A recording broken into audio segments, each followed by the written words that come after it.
A person who is intent on committing violence is very hard to stop under any circumstances. An act of Congress isn't going to do it. Neither will gun control. There are more guns in this country than there are people. There always have been. However you feel about that fact, you can acknowledge that we will never get rid of all of those guns. The Constitution prohibits that, and you would set off a civil war if you tried to do it.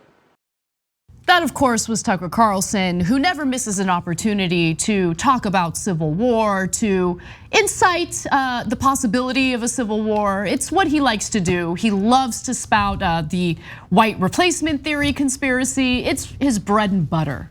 That's who Tucker Carlson is. And on the heels of a tragic mass shooting where 21 people in a 4th grade classroom were shot and killed by a mass shooter, he decides to mention civil war, if anyone dare to suggest common sense gun reform. Now, before we get to some of the other conservatives who are also spouting violence in response to what's going on right now, let's go on to the next clip that shows Tucker Carlson alleging that the NRA, which has caused this mess, is actually very powerless. Oh, yeah. The NRA declared bankruptcy last year. The NRA is a husk. In 2021, for example, the tech companies spent more than $70 million lobbying Congress. Big Pharma spent $92 million lobbying Congress in the first quarter of 2021 alone. The NRA spent just $2.2 million total lobbying in all of 2020, a presidential election year. Now, that's honestly more of the same BS that you are likely to hear from Tucker's show. And if you're wondering why Tucker cited statistics or numbers from 2020, there's a really good reason why. Why did he avoid talking about 2021? I mean, we're in 2022. Well, the NRA is a powerful lobbying organization in American politics, spending nearly $5 million in 2021, the year that Tucker decided to ignore, to pressure lawmakers to oppose measures like universal background checks for gun sales and bans on powerful assault weapons.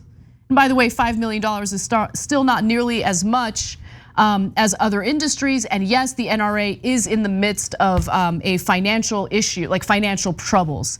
But there are other gun lobbying groups that are pouring money in the coffers of our elected lawmakers to avoid any legislation, common sense legislation that, yes, would have prevented a shooting like the one we just experienced in Uvalde, Texas. Okay, for instance, maybe not allowing an 18-year-old to buy assault weapons like an AR-15.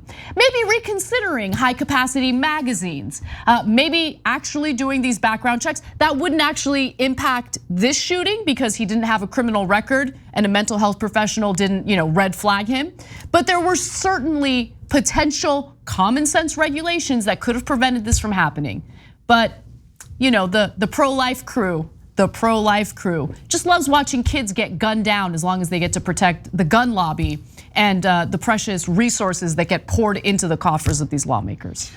Okay, so let me break down the lies one by one as quickly as I can. He said the gun control wouldn't have prevented it, as if it was a fact. That's not remotely a fact. Every other country has gun control and they don't have mass shootings. So it actually does prevent it. That's a fact.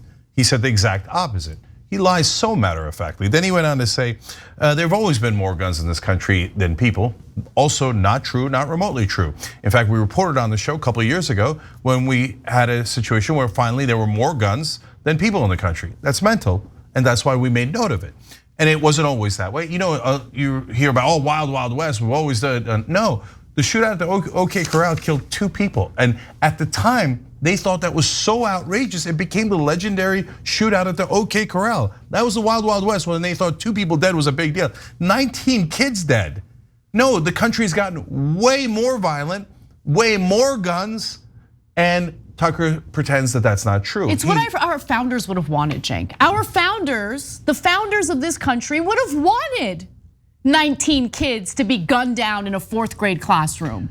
That's the freedom that they were hoping for. So that brings me to the founders perfectly. So he said, well, of course the Constitution prohibits this, as if it prohibits gun control. Well, the Second Amendment, they always talk about it. But have you ever read the Second Amendment? I'm sure a lot of you have, but no right-winger has actually read it.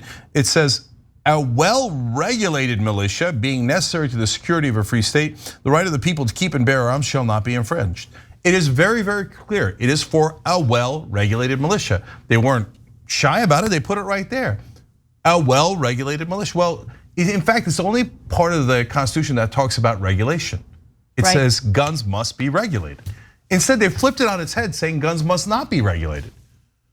And everybody takes it, and because our reporters are the worst in the world, by far the worst reporters in the whole world. All they do is kiss the ass of the powerful, because the Democrats are the worst party in history. They never even quote the Second Amendment to anyone. They just surrender instantly, right? Now, the final and most important line. So Anna alluded to this. He says, oh, the NRA, I mean, so powerless. No, now, what does he leave out? He leaves out the entire gun lobby that in the last several decades has spent $190 million. Do you think they spent $190 million for their health or to buy politicians so that there will be no gun control? So convenient that he left that out. And on top of that, they spent another $50 million in direct campaign contributions to these scummy politicians. As we've told you a couple times now, Ted Cruz has taken $440,000 from the gun lobby. And just in the last election, 2020, and it's funny how Tucker Carlson left this out, because he was talking about 2020, right? So how about the gun lobby overall? Oh, and in fact, the NRA alone spent $12 million campaigning against Biden and another $4.5 million in favor of Donald Trump. $16.5 million. Do you remember the point where Donald Trump in his presidency after one of these shootings said, you know what? I don't care about the NRA. I'll even hold them accountable. And we came on the show and said, we predicted he will back down from that. Trump never backs down from anything, right? And the very next day he came out and reversed himself. Why? Because he talked to the NRA and the NRA said, we'll give you tens of millions of dollars. Remember whose bitch you are, Trump. Yeah. Remember whose bitch you are. Mr. MAGA, Mr. Tough Guy. He's the NRA's bitch, just like all these other elected lawmakers. I will say something else though. It is interesting that the NRA spent so much money lobbying against Joe Biden. Did they think Joe Biden was going to get elected and do something? Yeah, that was silly of them. That was very cute, very cute. In fact, if the NRA was smart, they would actually fund Joe Biden instead of Donald Trump. That's more subtle. Joe Biden will let you do the same exact things as Trump, and he'll give you the appearance of someone resisting you. So it'll seem like, oh, we're having a conflict in a debate and we're in a democracy. We're not in a democracy. They bought all the politicians. So last thing, Tucker did the whataboutism. Did you know that other lobbies spent more money? Yeah, of course, we report on it all the time. And we think that's horrible, we think that's bribery. How come you never report about it when they're doing something wrong? And then all of a sudden you're protecting their corporate ass. But now when it's convenient and you want to protect the gun manufacturers, you all of a sudden say, hey, can you believe the bribery that happens in other parts of the government? Yeah, we've been reporting on it for 20 years. You've been covering up for it for the last 20 years when you were on CNN and MSNBC and Fox News. At all three places, Tucker Carlson was like, no, I don't see money in politics. No, I think it's wonderful when corporations bribe politicians, and he never says that. And all of a sudden, he found out there's gambling in this establishment. Yeah, Tucker, nothing but lies. You think he's bothered by 19 dead kids? He sends his kids to boarding school. He's not worried. You know what? Why would he be worried? He's untouched by everything that we're tortured by. He never had to live through what we've lived through. You know why? How about him? He went to a Swiss boarding school. And in Switzerland, they have very tight gun control. And at a boarding school, he was perfectly safe. He didn't have to worry about it. He's the heir of the Swanson fortune. And would the cops rush into his house? Of course he's rich. They would protect him instantly. And it's interesting because when people did a vigil, just a candlelight vigil in front of the Supreme Court justices' houses, Tucker and everybody else was like, this is an outrage. Can you believe the violence of a vigil? But when 19 kids are murdered, he says, no big deal. Don't worry about it. Don't do anything. He's sick. Thanks for watching The Young Turks, really appreciate it. Another way to show support is through YouTube memberships. You'll get to interact with us more. There's live chat emojis, badges. You've got emojis of me, Anna, John, JR, so those are super fun. But you also get playback of our exclusive member-only shows and specials right after they air. So all of that, all you gotta do is click that join button right underneath the video. Thank you.